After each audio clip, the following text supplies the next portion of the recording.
गोपाल सिंह एक रिटायर्ड अध्यापक है। सुबह 10 बजे तक वे एकदम स्वस्थ प्रतीत हो रहे थे। शाम के 7 बजते बजते तेज बुखार के साथ साथ वे सारे लक्षण दिखाई देने लगे जो एक कोरोना पॉजिटिव मरीज के अंदर दिखाई देते हैं। परिवार के सदस्यों के चेहरों पर खौफ साफ दिखाई पड़ रहा था। उनकी चारपाई घर के एक पुराने बड़े से बाहरी कमरे में डाल दी गई, जिसमें इनके पालतू कुत्ते मार्शल का बसेरा है।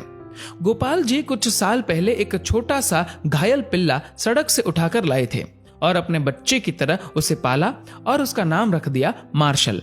इस कमरे में अब गोपाल जी, उनकी चारपाई और उनका प्यारा मार्शल है। दोनों बेटों बहुओं ने दूरी बना ली और बच्चों को भी पास ना जाने के निर्देश दे दिए गए। सरकार द्वारा जारी किए गए नंबर पर फोन करके सूचना दे दी गई। खबर मोहल्ले भर में फैल चुकी थी, लेकिन मिलने कोई नहीं आया। साड़ी के पल्ले से मुंह लपेटे हुए, हाथ में छड़ी लिए पड़ोस की कोई एक बूढ़ी अम्मा आई और गोपाल जी की पत्नी से बोली, अरे कोई इसके पास दूर से खाना ही सरका दो, वे अस्पताल वाले तो इसे भूखा ही ले जाएंगे उठा के। अब प्रश्न ये था कि उनको खाना देने के लिए कौन जाए। बहुओं ने खाना अपनी सास को पकड़ा दिया। अब गोपाल जी की पत्नी के हाथ थाली पकड़ते ही कांपने लगे, पैर मानो खूंटे से बांध दिए गए हो। इतना देखकर वह पड़ोसन बोली, अरे तेरा तो पति है, तू भी किन ख्यालों में पड़ी है? मुंह बांध के चली जा और दूर से थाली सरका दे, वो अपने आप उठाकर खा लेगा। सारा वार्तालाप गोपाल जी चुपचाप सुन रहे थे। उनकी आंखें नम थी और कांपते होठों से उन्होंने कहा कि कोई मेरे पास ना आए तो बेहतर है, मुझे भूख भी नहीं है। इसी बीच एम्बुलेंस आ जाती है और गोपाल जी को एम्बुलेंस में बैठने के लिए बोला जाता है। गोपाल जी घर के दरवाजे पर आकर एक बार पलटकर अपने घर की तरफ देखते हैं। पोती पोते पहली मंजिल की खिड़की से मास्क लगाए दादा को निहारते हुए और उन बच्चों के पीछे सर पर पल्लू ओढ़े उनकी दोनों बहुएं दिखाई पड़ती है।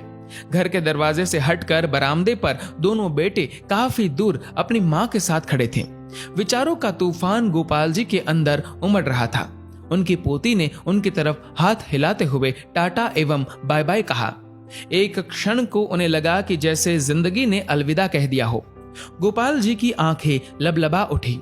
उन्होंने झुककर अपने घर की दहलीज को चूमा और एम्बुलेंस में जाकर बैठ गए। उनकी पत्नी ने तुरंत पानी से भरी बाल्टी घर की उस दहलीज पर डाल दी जिसको गोपाल जी चूमकर एम्बुलेंस में बैठे थे। इसे तिरस्कार कहो या मजबूरी, लेकिन यह दृश्य देखकर कुत्ता भी रो पड़ा और उसी एम्बुलेंस के पीछे पीछे हो लिया जो गोपाल जी को अस्पताल लेकर जा रही थी। गोपाल जी अस्पताल में 14 दिनों के ऑब्जर्वेशन पीरियड में रहे।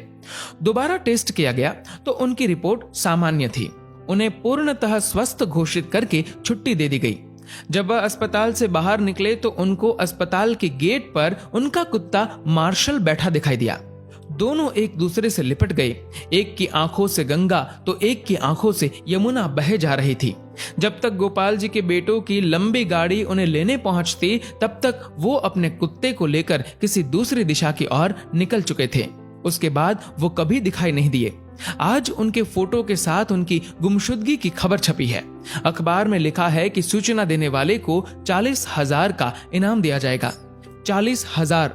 हाँ, पढ़कर ध्यान आया कि इतनी ही तो मासिक पेंशन आती थी उनकी, जिसको वो परिवार के ऊपर हंसते हंसते उड़ा दिया करते थे। एक बार आप गोपाल जी की जगह पर स्वयं को रखकर देखो। कल्पना करो कि इस कहानी में गोपाल जी का किरदार आप हो। आपका सारा अहंकार और सब मोह माया खत्म हो जाएगी। हे कोरोना, तू पूरी दुनिया में मौत का तांडव कर रहा है, पर सचमुच में तूने जीवन का सार समझा दिया है। तेरे लिए अमीर गरीब, छोटा बड़ा, स्त्री पुरुष, राजा रंक कोई भेदभाव नहीं, सब एक समान है। इसीलिए मैं आपसे निवेदन करता हूँ कि कुछ पुण्य कर्म कर लिया कीजिए। जीवन में कुछ नहीं है, कोई अपना नहीं है। जब तक स्वार्थ है तभी तक आपके सब है। जीवन एक सफर है, मौत उसकी मंजिल है। मोक्ष का द्वार कर्म है, यही सत्य है।